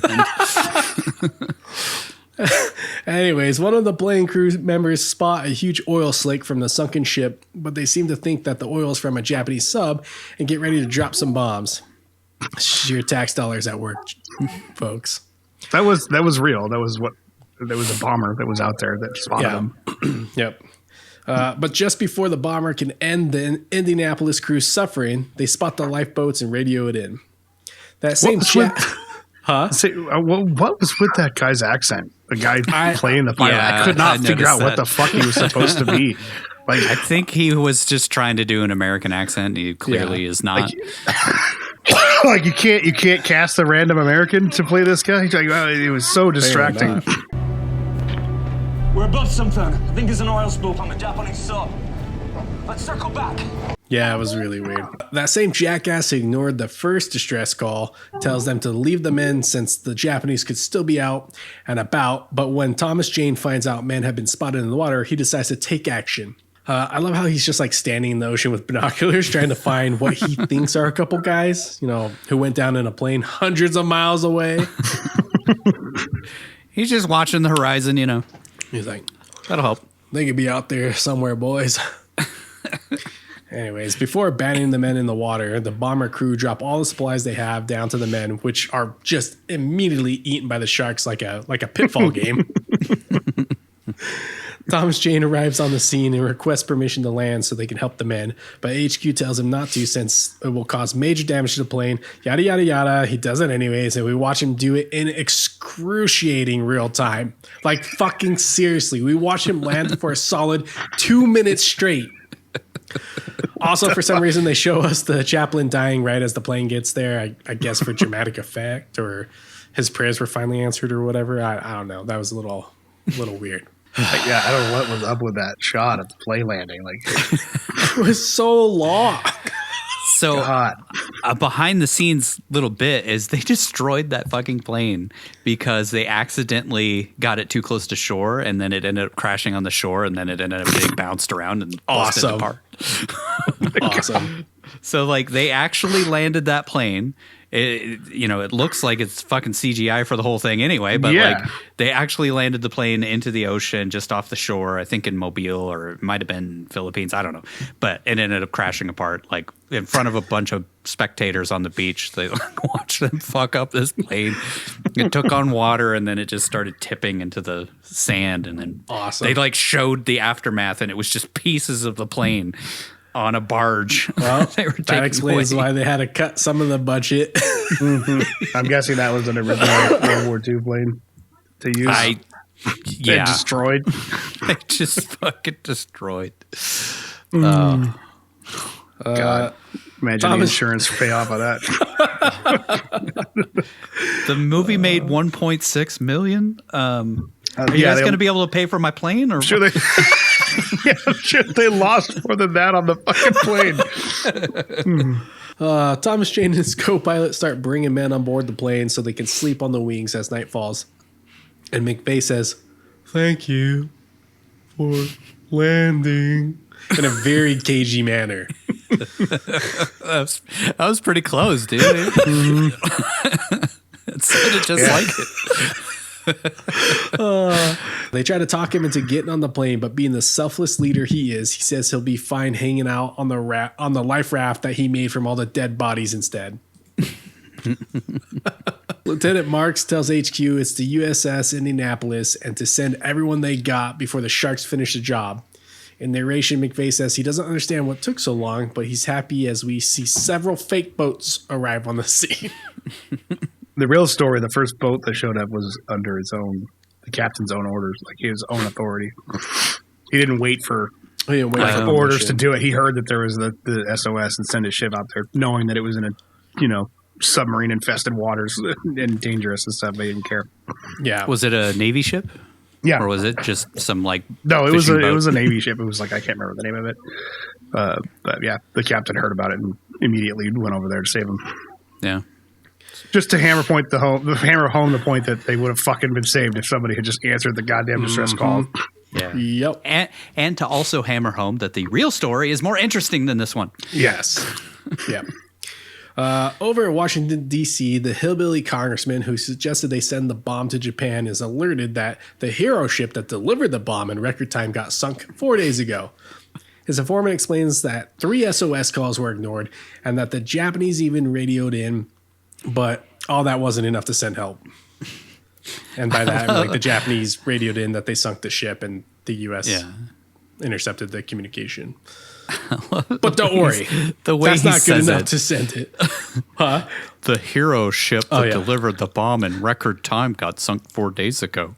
They're reading by that. Like that guy's entire reading was terrible, just awful. Yeah, that's how he said it, I'm sure. Yeah. Like he is looking at cue cards to remember what the fuck he's supposed to say. Like it's an SNL skit. The hillbilly says they'll bury the story when the Japanese surrender and find a scapegoat to take the fall. So we immediately cut to McVeigh looking after his men in a makeshift hospital in, is it Guam? Guam? No, Guam. There we go. McVeigh asked Bama if Mike made it through the fire festival. Wait, no, wrong event. If he made it through the Shark Chum Dehydration Fest, and Bama says no. Why does McVeigh, like, I mean, I guess he knows everybody under his command. I just thought it was weird that he's, like, asking about this one random guy. He's like, did your friend make it? The one that was with you? So I think he because doesn't he see them? No, never mind. No. He gets a whole, like, I think he said 300 new guys come in on this mission. So there was 300 people that he didn't know at all. Yeah. That just joined the ship. I still feel like knowing 1,000 sailors as the captain would be super impressive. I mean, I'm trying to remember that. I'm trying to remember if there was a point we were interactive with Bama and Mike earlier in the film to remember. I think when he's evacuating the boat. Yeah, that's it. You're right. I think he runs into Bama, but not Mike, because Bama finds Mike afterwards, I think. I don't know. It was a whole mess. Who cares? Anyway. Bama's also sunburned all hell, and he seems to be the only person who is. Nobody else in this scene. I know. Nobody else. The pasty white dudes are still pasty after this whole thing. Like glasses guy, gambling guy. Anyways, McVeigh gives Bama a sincere handshake. Bama cries, and in narration, McVeigh says, through some terrible twist of fate, I'm one of the only officers who survived. See, that survivor's guilt's already popping up already. I mean, this whole thing of like, think about it in real context of like, he may or may not have known that what they were transporting was the fucking bomb that just blew up like 100,000 people. Mm-hmm. And he just lost 800 of his sailors that were under his guiding, That's got to be like some major heavy duty survivor's guilt, PTSD. Part of me wonders if he had truly planned on going down with the ship, right? And then I think he did. Over the side. Yeah. I think he planned. I think had he died on the ship, I think a lot more people probably would have died because I think there was probably a lot to him being there and getting them all grouped together again and being that beacon of hope that probably had a lot of those guys clinging on to survive as long as they could. And I think that's what a lot of the survivors said for decades afterwards, trying to get him exonerated. Yeah. Is that if it like he's him being there? They're why he's why they're alive still. Yeah. So but that survivor's guilt is just brutal. Sounds like a great thing to have in a movie. Great story. Yeah, it would have been interesting to put into a film. How that. Explore that. Sure would have. He says he'll have to tell 800 men's wives that their husbands died while the captain survived, and it's clear he wishes he would have been shark food like the rest of the crew. We see Theodore in the hospital, so I guess that was another fun little fake out earlier with the headless corpse holding his book.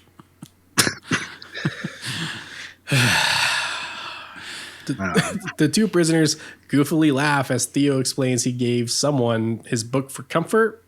I feel like I'm missing something. Like we never see that, and then on top of it is like everything in that book is garbage, and they're treating this dude like he's Mark Twain. Actually, that's a bad example. More like Frederick Douglass. The gambler guy who stole Mike's ring gives it to Bama and reluctantly says he held onto it for 2 weeks and knew exactly whose ring it was and planned upon it. Then he says, I'm not just some everyday kind of asshole, Bama. I'm a special kind. Me too, dude, whose name I never cared to remember. Me too. I'm a special kind. We fade to black and watch a newsreel of the war ending with McVeigh saying the men returned home, but not all with good news. Over in definitely the South, but supposed to be Napa Valley, Bama arrives at Clara's house. And we see another sailor return to a farm, which I'm pretty sure is the exact same property that is Napa Valley, where his mom is dressed exactly like Rosie the Riveter, working on a tractor, and they slow-mo hug while the camera spins around them. Just gets dumber and dumber as we keep going on this fucking film. God. Dude, come on. Come on. Come on, man. Anyways, the men in Indianapolis move on with their lives and are heralded as heroes, even though they'll always have a bit of survivor's guilt from being the few lucky ones who survived. But that's true of all men who faced the harrowing reality of war. The end. Wait, no, there's still like 30 fucking minutes left in this thing, and I'm not going to break it down. I'm not doing it. We see a horribly executed day for night shot of McVeigh's house where he gets a phone call from a grieving Tom Sizemore, and suddenly McVeigh is pulled off the side of the bed into the ocean. He screams in terror while he's treated to a mumble rap of Sizemore confessing his regrets of not beating up more women in his life, allegedly. But then he wakes up to another phone call. Again, classic middle of the night fake out, nightmare phone call. He answers the Freddy phone. Krueger pulls him under the water. How you doing, chum?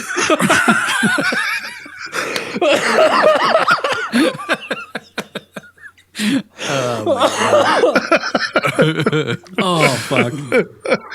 I'm your boyfriend now, Charles. Oh, man. I'm going to pat my own self on the back for that one. That was amazing. He answers the phone and some guy tells him he hopes he burns in hell. So he's like, Grandma, I told you to not call me so late. Oh, God. I can't wait till we do World Trade. Oh, Jesus Christ.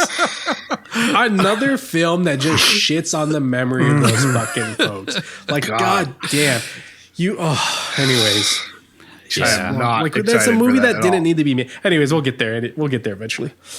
Anyways. And it's something we actually all lived through, sort of. Yeah, I know, which makes it even more insulting, I guess, that they fucking made that film and made it as terribly as they did. Because, Yeah. anyways, McVeigh's wife tells him she and their son need him, which is kind of weird as fuck thing to say to someone unless you kind of already set up that this guy's suicidal from all these phone calls or something. But I mean, I didn't really get that. He wakes up to a phone call. He answers the phone. Obviously, it's somebody saying something bad to him, and he hangs up and lays down. And she's like, "Your wife and kid need you." I'm like, what the fuck kind of thing to say? Like, why would you say that to him? Yeah, it was them shoehorn. I don't know. They're like, "Oh fuck, he kills." Like, we got to shoehorn in the fact that he's put in some suicide stuff here. Right. I don't. Otherwise, it'll come out of nowhere. Yeah. Not the fact that he went through this horrific event where he was in charge of over 1,000 sailors and the majority of them died. Like, that wouldn't make him suicidal. That's not good These enough, depressing phone calls in the middle of the prank night call. from his grandma. How you doing, chum?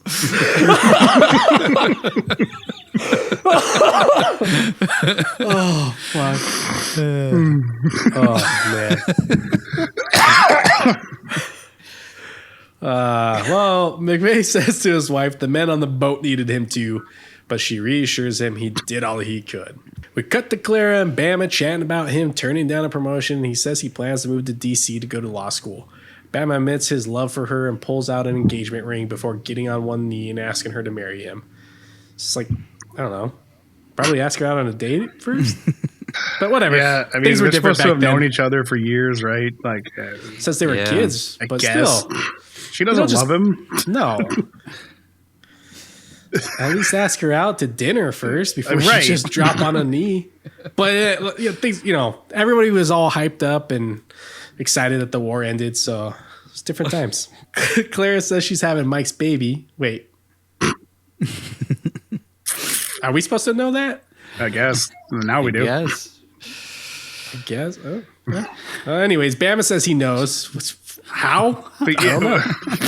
Obviously, we missed something. Told him how he nutted in her, I guess. Or he watched, and that's how he knows? I don't know. Just like in the alleyway, he's just like standing off in the corner. He's got a crocodile suit on for some reason. But Mike was like a brother to him, so he'll raise the baby as his own. He says she doesn't have to love him back or anything like that. And I guess that's how most 40s marriages work, I think. And I guess that's all good enough for her because next we see them, and they're married. I hate it, dude. Like, what the fuck, dude? And we're supposed to. That's the happy ending. Like, that's the happy ending. You don't gotta love me or anything, but I love you, so I'll be good to you. Women don't get to say, child. Okay, I mean, it's either that or your unwed mother. In the 40s, not a good look. No. We see the general or admiral or whatever who sent the Indianapolis on the secret mission 4 hours ago, talking to McVeigh's wife, who seems to think they're making her husband a scapegoat. In the living room, the admiral informs McVeigh that they are making him into a scapegoat and that there will be a trial. He also informs McVeigh that another ship was sunk just days before, so they knew that there was a good chance that there was a Japanese sub in the area. Point being, they should have had an escort, sonar, etc., but were set up to fail, and all the men who died did so unnecessarily.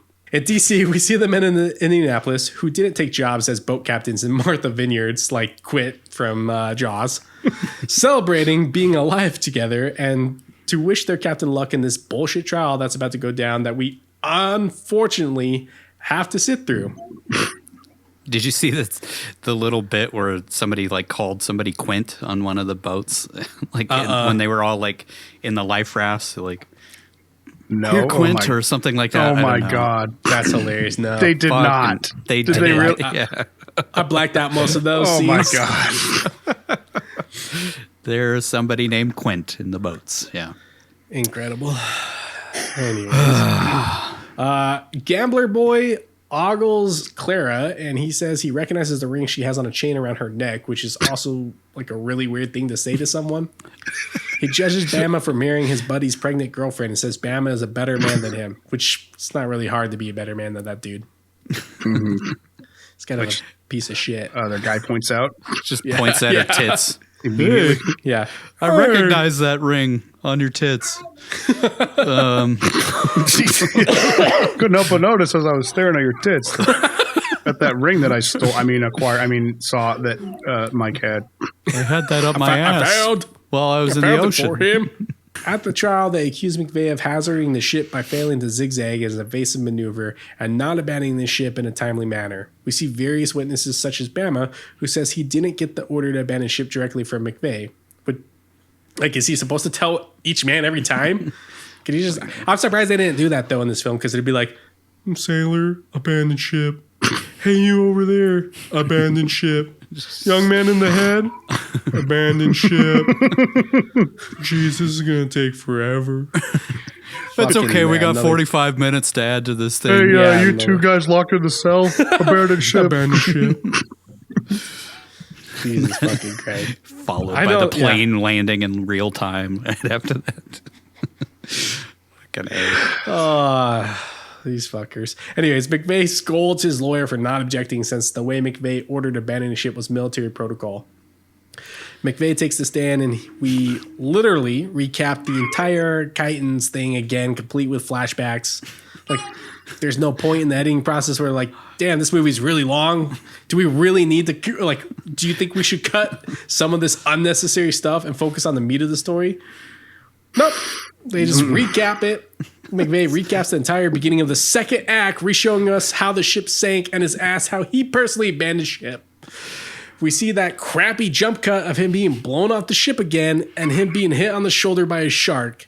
Finding a dead sailor in the water, some shots of the writers workshopping the script, etc. We cut back to the courtroom where we see the lawyer interrogating McVeigh on the verge of tears from hearing what happened, and cut to the people listening in the courtroom sobbing, which feels really forced. Really forced. The prosecution calls the commander of the Japanese sub to take the stand, which shocks everyone in the courtroom, including McVeigh. Quick fact. Commander Hashimoto's testimony at Captain McVeigh's court-martial was not a surprise to the press or the JAG. According to the discovery process, the prosecutor had to disclose his witness list to the defense. So Hashimoto was disposed by the prosecution and defense in pretrial. Huh? Deposed. What did I say? Disposed. Disposed. Slight difference.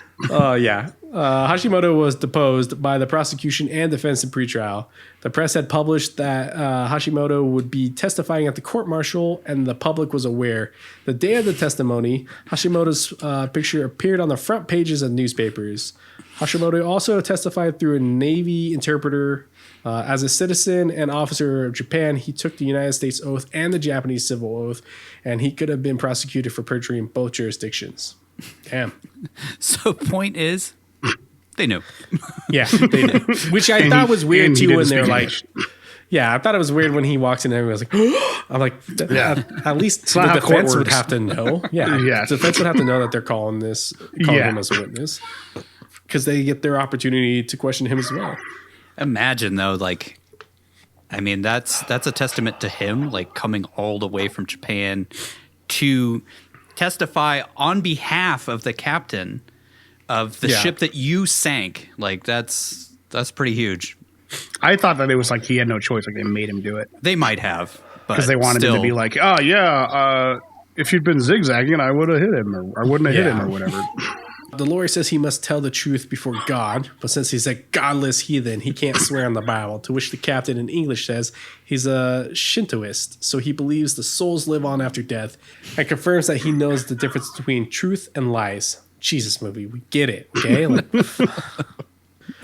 then we get a recap of the beginning of the second act from the sub-captain's point of view. Good God, they just dragging this on. He explains that he didn't fire the Quintans because he didn't want to be responsible for orphaning a man's child and decided to send standard torpedoes instead.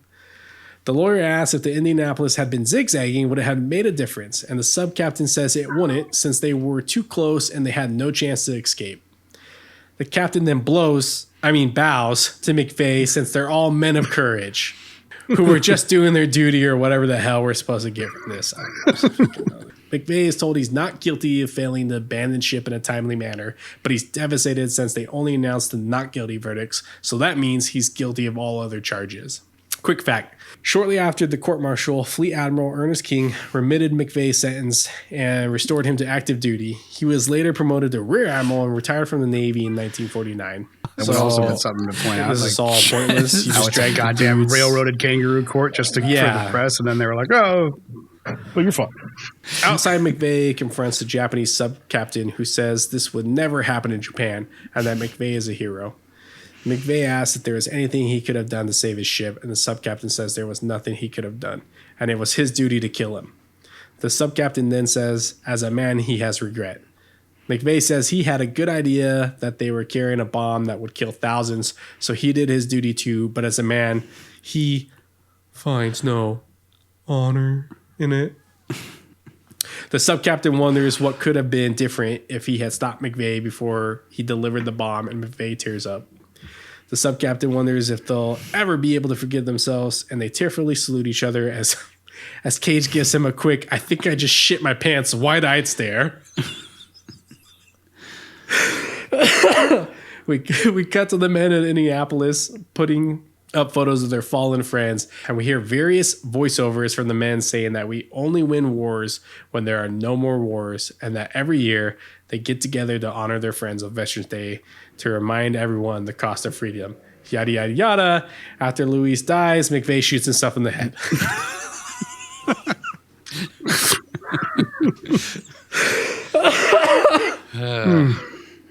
Quick fact. Captain, later Rear Admiral McVeigh, ended his life in his front yard, not inside his home. Captain McVeigh's suicide was in 1968, but in the movie, it seems like it happened right after the court-martial in 1945. Yeah, they don't really give you... I mean, they don't show him, and they put, like, gray hair on it, so it's like... trying to give you a sense that it happened at some point later, but They don't exactly say when. They make it seem like it happened immediately after. Because they're like, my wife died, now I'm killing myself. Like, okay. I guess you assume his wife died years later, and then he's ending it. But they could have done that a little bit better. Yeah, they could have shown the passage of 23 years in a different way of like not having him look exactly the fucking same. We fade to black and see black and white photos of the actual crew members, including the sub-captain who ended up becoming a Shinto priest who spent his life trying to get McVeigh exonerated, which apparently worked because 5 days after his death, Clinton cleared him of all charges. It was actually apparently because of a sixth grader who started like digging up the story and was like interviewing survivors from the Indianapolis, and was like, all the survivors were like, hey, by the way, the justice has never been righted, basically. And so the kid started like talking to news, getting news coverage about it, like national news coverage. And that's what jumped the story back up and got Congress to actually exonerate him. Wow. That's crazy. 6-year-old or sixth grader? Sixth grader. Who was doing a report. It was like interviewing Indianapolis survivors. Dang. 6-year-old. A 6-year-old. That'd be even more impressive. How come you got eaten by sharks? We also find out that the chaplain who swam to everybody's bodies to give last rites, despite risking being eaten by sharks, was posthumously denied the Navy Cross, which I'm guessing was added to raise awareness so he can finally get one, which I'm not sure where we stand on that today. Yeah. I didn't look it up because I didn't want to think about this movie ever again. Guessing he hasn't gotten it. I don't know. Probably. Yeah. I don't know. Then the movie turns into a Band of Brothers episode, and we see interviews with surviving crew members who recount how horrifying the experience was. Had to pad out the runtime just a little bit longer, I guess. Then we see actual footage from the rescue. Then some home movies. Then we watch a slideshow of McVeigh's wedding. Then we watch Bama and Clara bang while a picture of Mike, who's dressed in a crocodile outfit for some reason, watches on, etc., etc. Then finally, the fucking credits start over footage of the men in their life rafts, and thus concludes one of the most harrowing things to ever come out of World War II, the film U.S.S. Indianapolis, Men of Courage. The end. God damn. Fucking A.